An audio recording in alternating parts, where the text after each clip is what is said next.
नमस्कार किसान भाइयों। पिछले साल हमने आम के बगीचे के ऊपर एक वीडियो बनाया था। उसमें बहुत सारी इंफॉर्मेशन उस समय के आधार पे हमने दी थी और आपने उसको सराहना भी की थी। हम आशा करते हैं कि ये जो इंफॉर्मेशन, माहिती या सूचनाएं जो यहाँ से दी जाएगी, वो अभी के समय के लिए बहुत ही इम्पोर्टेंट है। मानो कि ये अगस्त का एंड, सितंबर, अक्टूबर, नवंबर तक ये माहिती आपको बहुत ही इम्पोर्टेंट है। अगर आपका आम का बगीचा है या तो 2, 3, 5 पेड़ है तो भी आपके लिए बहुत बहुत इम्पोर्टेंट है।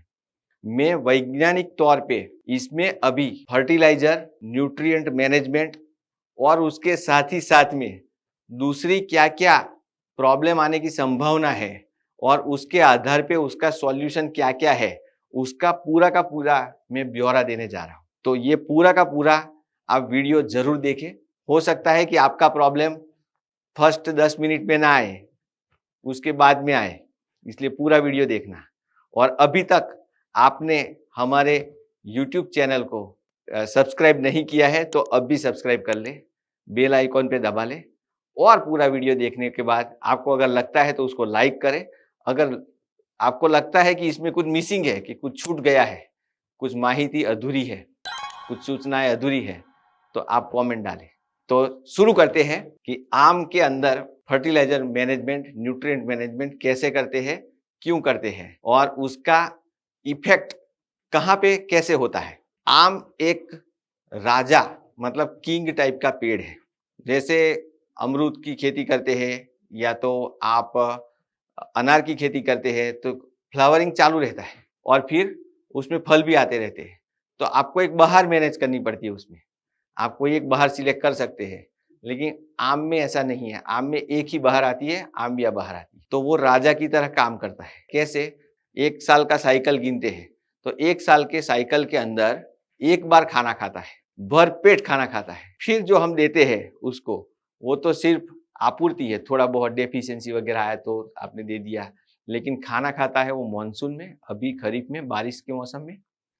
उसके बाद में उसकी डालियाँ होती है वो पाकट होती है, मतलब मैच्योर्ड होती है। मतलब आपको बताऊँ कि ग्रीन हरी-हरी डालियाँ होती है, वो पक के दातून जैसी होती है और ऐसी हार्ड हो जाती है, बराबर?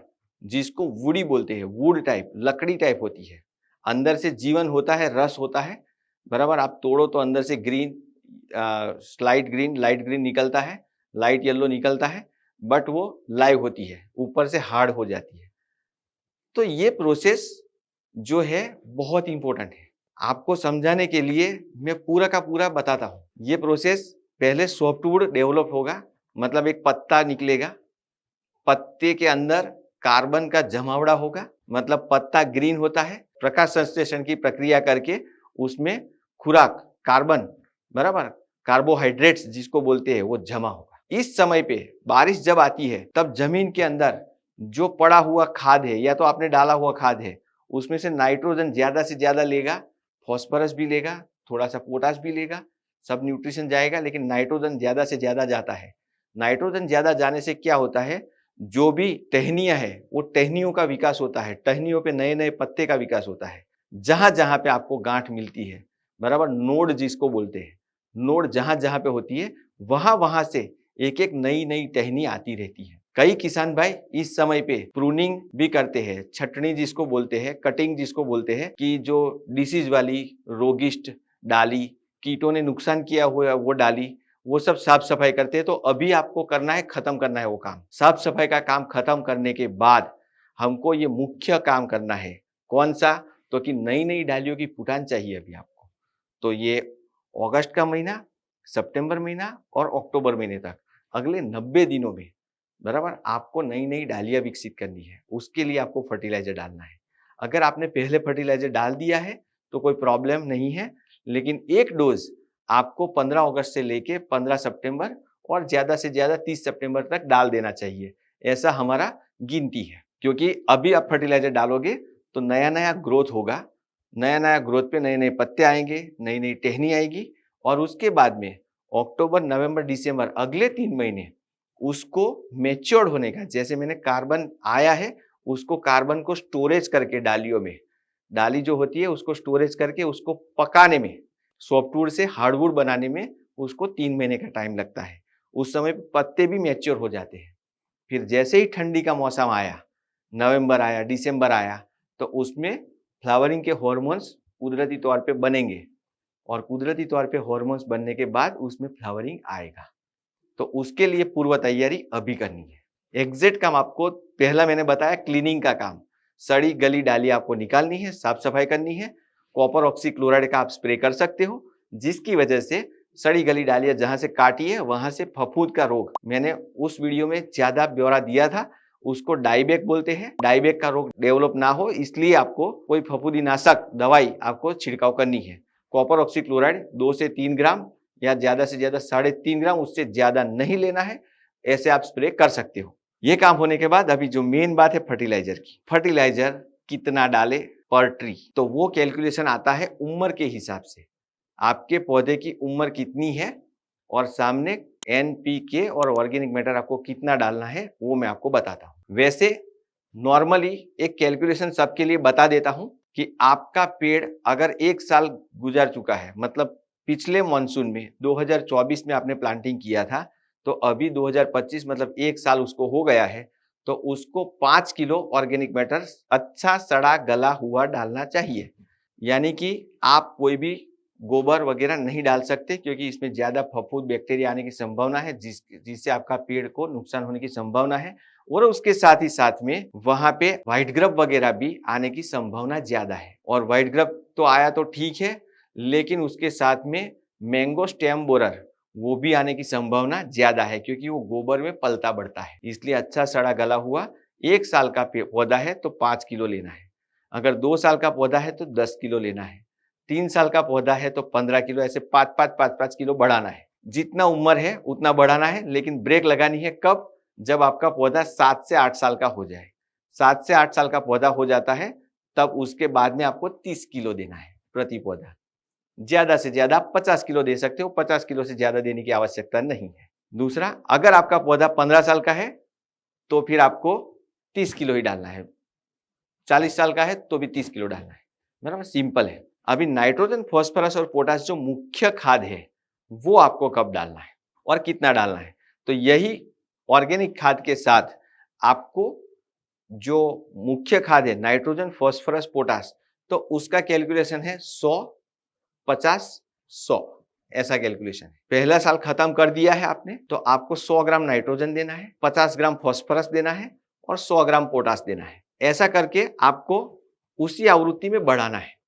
बराबर, दूसरा साल हो गया तो 200 ग्राम नाइट्रोजन, 100 ग्राम फास्फोरस और 200 ग्राम पोटास, ऐसे बढ़ाना है। 5 साल का पौधा हो जाने के बाद वो प्रोडक्शन देने लगता है, रेगुलर प्रोडक्शन देने लगता है, तो आपको 5 साल के बाद एक स्टेबिलिटी आ जाती है, तो आपको केवल 500 ग्राम नाइट्रोजन, 5 साल का हो गया है, 250 ग्राम फास्फोरस और 500 ग्राम पोटास, ऐसे देना है। तो 5 साल के बाद स्टेबल आपको उतना ही देते रहना है हर साल, क्योंकि केमिकल फर्टिलाइजर आपको नहीं बढ़ाना है, ऑर्गेनिक फर्टिलाइजर बढ़ाने के लिए बोला है। ऑर्गेनिक फर्टिलाइजर आपको 7 साल तक बढ़ाना है, केमिकल फर्टिलाइजर सिर्फ 5 साल तक बढ़ाना है। बाकी का कैलकुलेशन आप पूछ सकते हो, मैं बता दूंगा।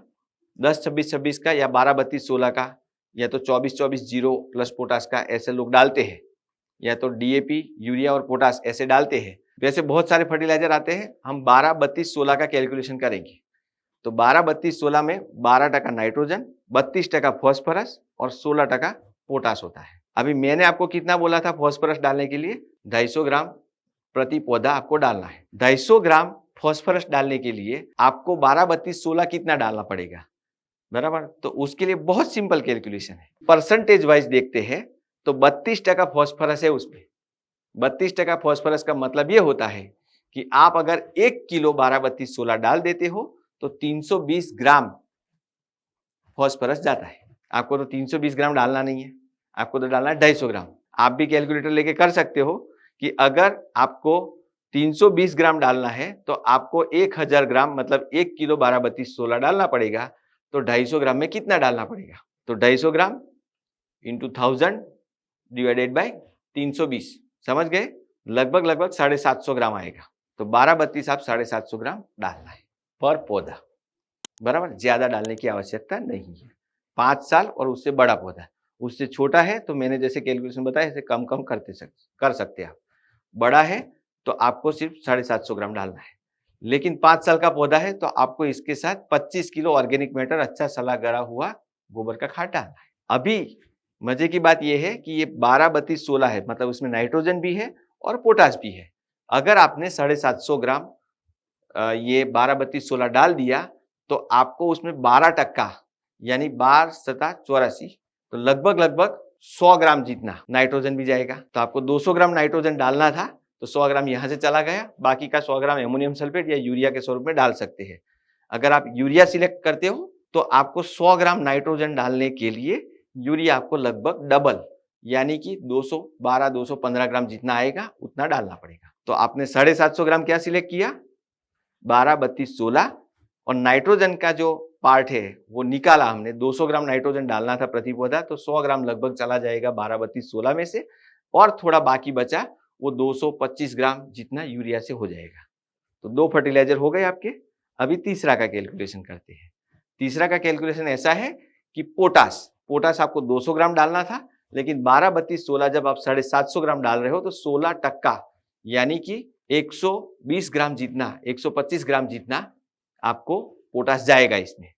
तो 200 ग्राम डालना था, 125 ग्राम चला गया तो अभी आपको 75 ग्राम ही बचा। तो 75 ग्राम आप म्यूरेट ऑफ पोटाश के स्वरूप में डाल सकते हो। तो उसका कैलकुलेशन ऐसा है कि म्यूरेट ऑफ पोटाश आप डालने जा रहे हो, अगर आप 100 ग्राम डालते हो तो 60 ग्राम एक्चुअली पोटाश K2O के स्वरूप में जाता है। तो आप उल्टा कैलकुलेशन करो, आप 60 डालते हो, डालना है तो 100 ग्राम डाल सकते हो, तो 75 डालना है तो कितना डालना है। ऐसा अगर आप कैलकुलेशन करते हो 75 × 100 / 60 अगर करते हो तो लगभग 125 ग्राम पोटाश डालना होगा। तो 12-32-16 का जैसे मैंने हिसाब लगाया कि आपको 200 ग्राम नाइट्रोजन डालना है, 100 ग्राम फॉस्फोरस डालना है और 200 ग्राम पोटाश डालना है। तो वो डालने के लिए, ये हिसाब बिठाने के लिए 750 ग्राम 12-32-16 डालना पड़ेगा, तकरीबन 100 से 125 ग्राम जितना यूरिया डालना पड़ेगा और तकरीबन 125 ग्राम जितना पोटाश डालना पड़ेगा। यानी कि कुल मिला के 1 किलो खाद आपने डाल दी तो 5 और उससे बड़े पेड़ों के लिए इतना खाद पर्याप्त है। ये एक जनरल स्टेटमेंट है और उसके साथ रिक्वायरमेंट ये है कि आप 5 साल का पौधा है तो 25 किलो ऑर्गेनिक मैटर डाल सकते हो। 25 किलो ऑर्गेनिक मैटर के साथ इतना 1 किलो फर्टिलाइजर मिक्स करके पौधे से लगभग आपका जितना कैनोपी है, गुम्मट है, गुम्मट के पास ले जाके गोल ट्रेंच बनानी है, नाली बनानी है। वो नाली के अंदर फर्टिलाइजर भुरकाव करके उसको बंद करना है, फिर पानी दे देना है। अगर बारिश होती है तो बेटर है, बारिश नहीं होती है तो कोई बात नहीं। तो इतना फर्टिलाइजर आप अभी दे सकते हो। ये फर्टिलाइजर देने से जड़ों का विकास अच्छा होगा, अभी से न्यूट्रिएंट ज्यादा जाएगा और डालियों का विकास ज्यादा होगा, पत्तों का विकास ज्यादा होगा। उसकी वजह से आपको अगले साल के लिए जो फ्लावरिंग आने वाली है उसकी पूर्व तैयारी हो जाएगी। तो ये फर्टिलाइजर की बात हो गई। अगर आपको फिर भी लगता है कि फर्टिलाइजर डालने के 10-15 दिन के बाद भी आपको ग्रोथ नहीं लग रहा है तो आप ऊपर से 19-19 का छिड़काव कर सकते हो। या तो आपको ऐसा लगता है कि पत्ते आ रहे हैं लेकिन उसमें थोड़ा सा कुछ अभाव है, यानी कि पत्ते बहुत पतले वगैरह आ रहे हैं, ताकत नहीं है, तो कैल्शियम नाइट्रेट और 13-0-45 का एक छिड़काव आप कर सकते हो, जिसकी वजह से पत्ते थोड़े मजबूती से आ सकते हैं।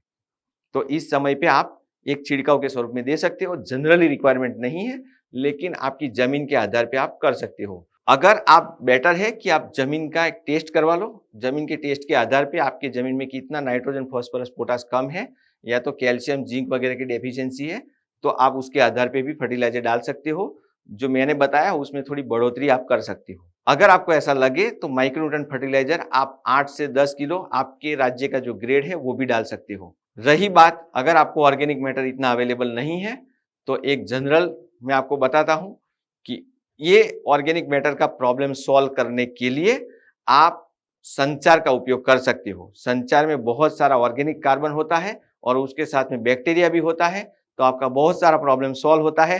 तो ये फर्टिलाइजर के साथ मिक्स करके आप, छोटा पौधा है मतलब 1 साल का पौधा है तो प्रति पौधा 1 किलो, 2 साल का पौधा है तो आप 2.5 किलो 500 ग्राम बढ़ाना है, बराबर। 5 साल का पौधा हो जाता है तो आपको 7.5 से 8 किलो प्रति पौधा देना है।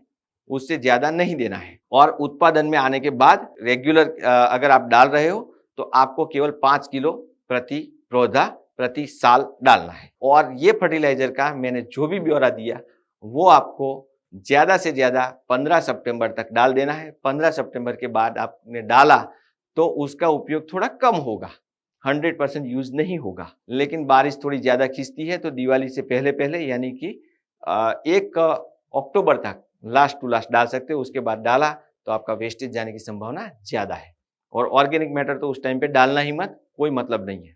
ऑर्गेनिक मैटर को सड़ के गल के अवेलेबल होके रूट लेंथ बढ़ा के वो सब के लिए 4-5 महीने का वक्त लगता है। तो अक्टूबर के पास वो टाइम नहीं है, क्योंकि उसके बाद डालियों का पाकट होने का समय आएगा। मैंगो में जैसे मैंने पहले बताया था, ग्रोथ होता है मॉनसून में, नाइट्रोजन ज्यादा लेता है, विकास होता है, वृद्धि होती है, बरोबर वृद्धि होती है। उसके बाद एक मैच्योरिटी आती है, डाली की दातुन की तरह हार्डवुड होता है और पत्ते भी मैच्योर होते हैं। आप देखना मॉनसून में सभी पत्ते एकदम कुम्हास वाले, बहुत ही मस्त दिखने वाले, ऐसे झुके हुए मिलेंगे।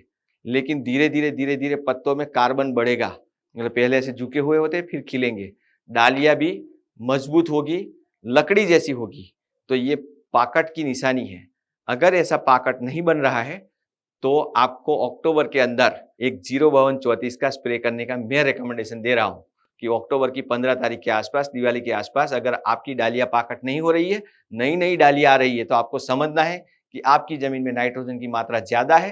तो नाइट्रोजन उठा उठा के वो ग्रोथ ही ले रहा है। आपको अक्टूबर के बाद ग्रोथ नहीं लेना है, अक्टूबर के बाद मैच्योरिटी लेनी है। बराबर, मैच्योरिटी अगर नहीं होती है तो फ्लावरिंग नहीं आएगी उस डाली पे, पूरे पेड़ पे आएगी। उसी 4-5 डाली जो ग्रोथ में है उस पे नहीं आएगी, क्योंकि जो नोड है मैंने बताया, नोड मैच्योरिटी के लिए 3 से 4 महीना आवश्यक है और है। फिर ठंडी आएगी तो ऑटोमेटिक फ्लावरिंग फेंकेगा। बराबर, हॉर्मोन्स तो प्रोडक्शन होगा। मैच्योर डाली में ही, पकी हुई डाली में ही, लकड़ी वाली डाली में ही हॉर्मोन्स पैदा होते हैं, क्योंकि कार्बन का जमावड़ा बहुत इंपॉर्टेंट है। अगर ये सब करने से भी आपको लगता है कि मेरे वहां पिछले साल बहुत प्रोडक्शन आया था और मुझे ऑल्टरनेट बियरिंग का प्रॉब्लम है और मेरे वहां इस बार मॉनसून ज्यादा रही है और मुझे अगले साल लगता है कि ये फ्लावरिंग लेट जाएगी, आपको शंका है, या तो आपको ऐसा लगता है कि कुछ डालियां अभी नई फुटान पे आई है, या तो पुरानी डालियां पे नहीं माल बैठ रहा है, या तो कम माल बैठ रहा है, तो उसके लिए एक सॉल्यूशन है, हॉर्मोन्स का सॉल्यूशन। काफी सारे किसान भाई इसको जानते हैं, काफी सारे किसान भाई नहीं जानते हैं। तो प्लेक्ट्राबिटाजोल 23% करके एक हॉर्मोन्स है जो हमारा कटार के नाम से आता है। ये दवाई जमीन में देनी है, बराबर, और इसका उपयोग है फ्लावरिंग लाने की दवाई, लेकिन देनी है फ्लावरिंग से 3-4-5 महीने पहले। उसका पूरा ब्यौरा हमने हमारी वीडियो की माध्यम से हमारी एप्लीकेशन में तो देके रखा है। फिर भी मैं और एक बार आपको बताना चाहता हूं कि ये दवाई प्लेक्ट्राबिटाजोल 23% कटार के नाम से आएगी। कटार दवाई जो है वो दवाई जमीन में देनी है और अभी देनी है। तो कटार दवाई कब देनी है? तो पहला, आपकी जब मैंगो की फसल, आपकी हार्वेस्टिंग, फ्रूट हार्वेस्टिंग हो जाए, मतलब आपने कहा मई में हुआ, जून में हुआ या जुलाई में हो गया, तो जुलाई के बाद में, मतलब 100% हार्वेस्टिंग के बाद में, जुलाई से लेके जुलाई, अगस्त, सितंबर और ज्यादा से ज्यादा अक्टूबर तक दे सकते हो, उसके बाद नहीं देना है। मेरा तो अनुभव ऐसा है कि अगस्त और सितंबर बेस्ट है, अक्टूबर में बहुत लेट हो जाएगा। हो सकता है कि उत्तर प्रदेश में दशहरी है और लंगड़ा वेराइटी है जो लेट आती है, उसके लिए आप अक्टूबर में दे सकते हो। लेकिन अगर आप अल्फांजो वेराइटी कर रहे हो, गुजरात में हो, केसर हो, या तो आपको महाराष्ट्र में हो, या तो आप नीलम वेराइटी है और आप दक्षिण भारत में हो, तो आपको ये जो दवाई का उपयोग करना है वो अभी अगस्त और सितंबर में कर देना है। कितनी देनी है, बराबर। तो ये दवाई का माप जो है वो बहुत ही क्रिटिकल है। अगर आपका पेड़ 6 साल तक का है, आम दे रहा है, तो आपको ये दवाई नहीं देनी है। 7 से 15 साल का पेड़ है तो 15 मिली, बराबर। 16 से 25 साल का है तो 20 मिली, और 25 साल से बड़ा है तो आप 25-30 ml दे सकते हैं। प्रति पौधा की बात चल रही है, प्रति पौधा। और अगर आपको बहुत ज्यादा प्रॉब्लम है तो ज्यादा से ज्यादा 40 मिली, 40 मिली से ज्यादा प्रति पौधा नहीं देनी है। तो ये बहुत ही सिंपल, मैंने आपको डेटा दे दिया, और डेटा के बाद में अभी मेथोडोलॉजी पे आते हैं कि कैसे देनी है। तो ये दवाई अगर आप देने जा रहे हो तो आपको क्या करना है, एक तो नीट एंड क्लीन पानी लेना है, क्लीन चीट, मतलब कहीं तालाब वगैरह से पानी नहीं लेना है, आपको बोरवेल का जो रनिंग वाटर है, आता है पानी, वो लेना है। तो प्रति पौधा 5 से 10 लीटर पानी ले लो। मानो कि 10 लीटर की बकेट में आपने गोल बनाना है, 10 लीटर की बकेट में आप जो उम्र है उसके हिसाब से, जैसे मैंने बताया 15, 20 और 30, 35 या 40, उसके हिसाब से गोल बना दो। पौधा बड़ा है तो 10 लीटर पानी लो, पौधा छोटा है तो 5 लीटर पानी लो, बराबर। तो ऐसे गोल बना के साइड में रख दो। पौधे के तने से कम 30 सेंटीमीटर, बराबर, कम से कम 30 सेंटीमीटर, और ज्यादा से ज्यादा फिर कितना, जितना कैनोपी आता है वहां से 1 फुट अंदर, मतलब दोपहर में 12 बजे जब सूर्य सर के ऊपर होता है तो जितनी छांव पड़ती है, बराबर, उससे 1 फुट अंदर एक ट्रेंच बना दो, लगभग 5 से 10 सेंटीमीटर चौड़ी और लगभग 10 से 15 सेंटीमीटर डीप में आपको बनानी है, बराबर। ट्रेंच, नाली बनानी है गोल में, और उसी में आपको ड्रेंचिंग मार देना है। ये अभी सिस्टेमेटिक है, तो जमीन में जाएगा, जमीन में से जड़ें उठाएगी और ऊपर जाने के बाद डालियों को मैच्योर करेगा। जो आपका प्रॉब्लम है ना, ग्रोथ ही हो रहा है, फ्लावरिंग नहीं आ रहा है, तो वो प्रॉब्लम ये सॉल्व करेगा, डालियों को मैच्योर करेगा, इसलिए अगले साल फ्लावरिंग अच्छा और ज्यादा आएगा। अभी एक लास्ट बात आपको करनी है इस दोनों के संदर्भ में। कई लोगों के क्वेश्चन खड़े हो गए होंगे, लेकिन मैं वही जवाब दे रहा हूं कि आपको फर्टिलाइजर भी डालना है और ये भी ट्रीटमेंट करना है, तो कौन सा पहले करे कौन सा बाद में करे। तो मैं आपको बता देता हूं कि फर्टिलाइजर का ट्रीटमेंट पहले करो। फर्टिलाइजर का क्यों? क्योंकि आप फर्टिलाइजर का नाली बनाओगे, बराबर, वो नाली थोड़ी बड़ी बनाओगे, बराबर, उसमें फर्टिलाइजर डालोगे, थोड़ा हल्का उसको फर्टिलाइजर को कवर करने के लिए मिट्टी डाल देना, लेकिन नाली बंद मत करना। तो क्या होता है, खाना खाने के लिए जड़ें डेवलप हो जाएगी, अंदर जड़ें आसपास में आ जाएगी, फिर आप इसका ट्रीटमेंट करते हो, बराबर, तो तुरंत ही उसको एब्सॉर्ब कर लेगा, इफेक्ट जल्दी होगा, तो दोनों का इफेक्ट हो जाएगा। और इसका भी प्रयोग आप कब तक कर सकते हो, बराबर, जैसे फर्टिलाइजर का मैंने बताया कि अगस्त सितंबर बेस्ट मंथ है, वैसे इसका भी अगस्त सितंबर बेस्ट मंथ है, और अक्टूबर में आप कर सकते हो, 15 अक्टूबर तक करो, कोई प्रॉब्लम नहीं है, लेकिन अक्टूबर के बाद नहीं करना है। तो जैसे फर्टिलाइजर का है वैसा ही ऐसा है। तो किसान भाइयों, हमने पूरा का पूरा ब्यौरा दिया कि आपको फ्लावरिंग बढ़ाने के लिए मॉनसून में मेजर एक्टिविटी फर्टिलाइजर की और ये हॉर्मोन्स की ज्यादा जरूरत नहीं है। अगर आपको प्रॉब्लमेटिक लगता है तो ही करना है, लेकिन फर्टिलाइजर जो मैंने बताया वो आपको हर एक खेत में करना है, मतलब 4-5 पौधे हो तो भी करो, थोड़ा खाद ला के भी करो, अकेला ऑर्गेनिक मैटर डाल के भी करो, लेकिन जिसका बगीचा है उसको तो खाद और उर्वरक दोनों देना ही देना है। अगर जरूरत लगे तो ही हार्मोन्स का उपयोग करना है, नहीं तो नहीं करना है। और छोटा मोटा मैंने बताया कि क्लीनिंग करके आपको कॉपर वगैरह डाल देना है। डालियों का विकास ऐसे ऊपर तक करना है, साइड में अगर डाली है तो प्रूनिंग कर सकते हो, सड़ी गली डालियां निकालनी है।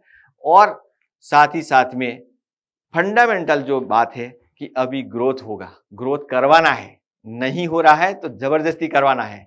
मैंने उसके लिए बोला फर्टिलाइजर डालने के बाद भी आपको डेफिशिएंसी लग रही है, ग्रोथ नहीं हो रहा है, तो आप पोटेशियम नाइट्रेट यानी 13-0-45 का 2 से 2.5 ग्राम प्रति लीटर पानी के हिसाब से छिड़काव कर सकते हो।